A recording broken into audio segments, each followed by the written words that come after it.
Hola, bienvenidos. Hoy vamos a hacer una clase especial porque a mis alumnos no virtuales les debo esta clasecita, entonces quise aprovechar de una vez. Vamos a hablar de glaucoma. Glaucoma se define como el daño al nervio óptico precedido por un aumento en la presión intraocular. Es una neuropatía óptica con atrofia retinal de células ganglionares. Como datos importantes, antes de empezar con este tema, acuérdense que la presión intraocular normal va de 10 a 21 milímetros de mercurio. Puede tener ciertas variaciones en una misma persona hasta de 4 milímetros de mercurio a lo largo del día, siendo las 6 de la mañana aprox la hora a la que está más elevada esta presión. Entonces, hablando de fisiología del humor acuoso, hay 7 pasos que debemos de tener muy presentes y son muy sencillos. La producción es en los cuerpos ciliares, la cual llega a la cámara posterior entre el cristalino y el iris.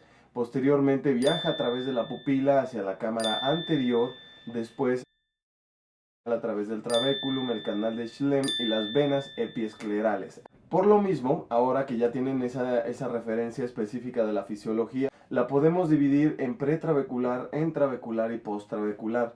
Las pretraveculares, ¿cuáles serían? Por ejemplo, un cierre angular, una iridocyclitis. Las trabeculares podrían ser el glaucoma simple de ángulo abierto, que es un proceso degenerativo, ahorita lo vamos a explicar un poquito mejor. Y posttrabeculares como la fístula carotídeo venosa. Hablando de la presión intraocular, tenemos factores que la aumentan y factores que la disminuyen. Dentro de los principales factores que la aumentan, el volumen hemático, los beta agonistas lo aumentan y por supuesto uno de los más importantes, la midriasis, al ocasionar un bloqueo angular. ¿Qué lo disminuye? Pues todo lo contrario. Entiéndase, beta bloqueadores y en el caso de la midriasis, pues la miosis es importante para disminuir la presión intraocular. Ya lo vamos a ver pronto. ¿Qué medicamentos producen miosis y qué medicamentos producen midriasis?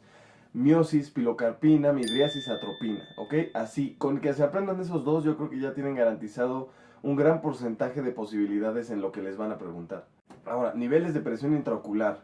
10 a 20 es normal, de 21 a 24 ya podríamos decir que es sospechoso y a partir de 25 ya es tal cual patológico. Específicamente hablando de la presión de perfusión capilar que oscila alrededor de los 27 milímetros de mercurio, si estamos hablando de un daño al nervio óptico y de un daño a la perfusión capilar de estos nervios, precisamente cuando esta presión supera hay un bloqueo y comienzan los fenómenos de isquemia. Ahora sí, vamos a hablar del glaucoma primario de ángulo abierto, el cual también se le conoce como crónico simple. Es el tipo de glaucoma más frecuente, típicas preguntas que hacen, ¿sale? ¿Cuál es el tipo de glaucoma más frecuente? Primario de ángulo abierto. ¿Por qué se da esto? Bueno, es un glaucoma originado precisamente por una degeneración de la red trabecular. ¿Cómo hacemos el diagnóstico? Tenemos 4 elementos importantes, la medición de la presión intraocular y para complementar podemos hacer campimetría, tomografía de coherencia óptica, la excavación, la exploración por oftalmoscopía. Se percibe una relación excavación disco óptico alterada. ¿Qué es lo normal? Que la excavación sea menos de un tercio de lo que es el diámetro del disco óptico. Por ejemplo, si mide el 30% del diámetro del disco óptico se define como punto 3, si mide 40% del diámetro del disco óptico es punto 4 y así sucesivamente. De punto 3 a punto 6 es sospechoso, menos de punto 3 es normal, fisiológico. Y de punto 7 para arriba ya podemos hablar de territorio patológico. Puede que el paciente tenga rango sospechoso, pero tiene una diferencia de diámetros de excavación mayor a punto 2 entre un ojo y otro.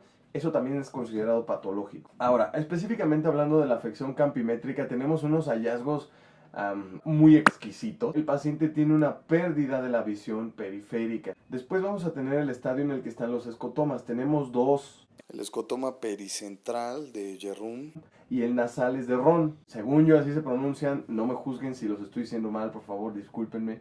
Posteriormente, ¿qué queda? Cuando ya es demasiada la disminución del campo visual, lo único que nos van a quedar son islas de visión, las cuales son una isla de visión central y una isla de visión temporal. ¿Ok? Ahora, ¿qué tenemos de tratamiento? El tratamiento de primera línea evidentemente van a ser los colirios. Tenemos los beta bloqueadores y los análogos de la prostaglandina F2. Ejemplos, timolol. Y en cuanto a los análogos de la prostaglandina F2, tenemos el lantanoprost, son el tratamiento inicial.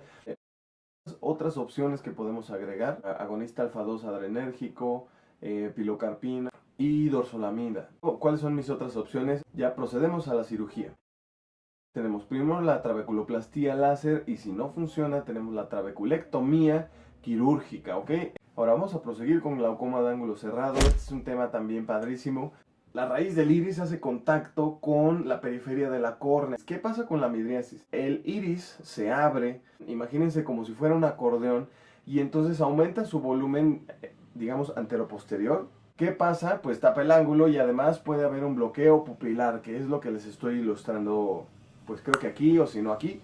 Si nosotros estamos diciendo que esta es una patología que depende del cierre angular, evidentemente, ¿cuáles son los ojos que están más predispuestos? Por supuesto, los chatos, o sea, los hipermétropes, porque tienen un ángulo un poquito más cerrado, ¿ok?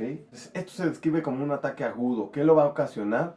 Bueno, primeramente la midriasis media, que se puede dar incluso en pacientes por ansiedad, por ingesta de atropina o simplemente por oscuridad. Y bueno, ahora sí, en este tipo de glaucoma las presiones pueden elevarse todavía mucho más. Entonces, cuando pasamos los 30 milímetros de mercurio de presión intraocular, vamos a tener una pérdida de la bomba en la córnea y esto va a generar edema, que va a pasar, se va a poner opaca la córnea. En el paciente lo que vamos a tener es que nos refiere que vea halos de colores. De 40 a 50 milímetros de mercurio vamos a tener un blefarospasmo con dolor que se puede irradiar al trigémino, vamos a tener lagrimeo y síntomas vagales, ¿ok? De 80 a 90 tenemos un bloqueo de la arteria central de la retina y esto va a generar isquemia. Vamos a tener un tratamiento urgente con manitol, con acetazolamida, corticoides y pilocarpina. Acuérdense que la pilocarpina lo que va a hacer es miosis. ¿Qué tenemos nosotros? Midriasis media, así compactado, porque además tiene un bloqueo pupilar que no la deja moverse.